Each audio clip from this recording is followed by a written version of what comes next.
Good afternoon to everyone in Brussels and in Naples, as well as to those joining us online. Welcome.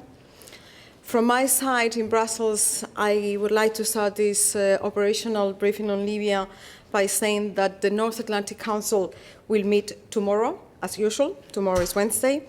Ambassadors from NATO countries and our partners involved in the Libya operation will have a routine meeting in order to discuss the current situation on the ground. This meeting is part of our regular consultations since the beginning of the operation. With regard to when our operation will terminate, I'm sure you are interested about that, I would like to stress what the NATO Secretary General said on Friday. It is premature to set a timetable now. We are very close to the end, but there are still threats to the civilian population. And as long as these threats persist, we will continue with our operation. Key benchmarks for ending the mission, as you know, will be whether or not there are threats to the civilian population, as well as the capability of the National Transitional Council to protect civilians. Termination, it's a political decision which will be taken by the North Atlantic Council after we have made a careful and comprehensive political and military analysis. Any decision by NATO will be done in coordination with the United Nations and the National Transitional Council. And with this, I will hand over to my colleague in Naples, Roland Lavoie. Colonel Roland Lavoie, please, you have the floor. Bonjour, good afternoon to all those joining us here in Naples or in Brussels. Since our last operational update, there were a few changes to the security situation in Libya. Most of CERT is now under NTC control, and fighting is limited to a very small area where a few remaining Gaddafi fighters are vainly trying to hold their positions.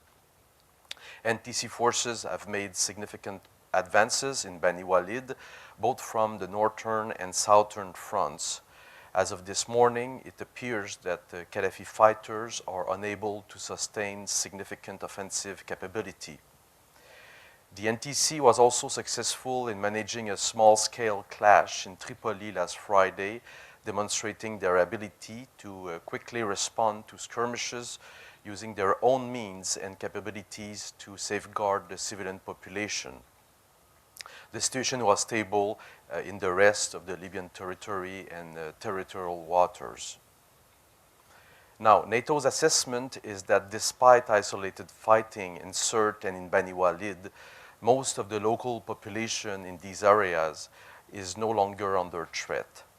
Remaining Gaddafi fighters are on the defensive, apparently attempting to avoid capture. They don't control significant populated areas and no longer pose a credible threat outside small pockets of resistance. As the NTC is playing an increasing role in Libya's security, NATO is still committed to fulfilling its mandate. Operation Unified Protector is actively and continuously monitoring the situation in Libya by conducting surveillance operations from air and sea to detect potential threats against the civilian population and being ready to intervene as necessary, as we did on a number of occasions last week. Our ships at sea are also provided a constant presence and continue to enforce the arms embargo. There should be no doubt that NATO remains ready to engage, using all necessary force against military assets that may represent a significant threat against civilians in Libya. Our mission may well be near completion, but we will maintain a strong, vigilant posture until relieved of our duties. As a final note, I would like to stress Libya's progress in airspace control. A few days ago, Libya's newly formed Civil Aviation Authority announced that it will take responsibility for controlling aircraft in airspace above Benina International Airport in Benghazi. This decision marks a positive step towards enabling the new Libyan authorities to start rebuilding their country. The Libyan Civil Aviation Authority has taken the decision in close consultation with NATO, the International Civil Aviation Organization, and under other international organizations. Although NATO's no-fly zone continues to be enforced, Libyan air traffic control services will now direct humanitarian flights into and out of the airspace in a 50-mile radius around Benghazi. Once NATO's mission ends, Libya's authorities, supported by the international civil aviation community, are expected to assume complete responsibility for Libya's airspace. This completes my brief, Carmen.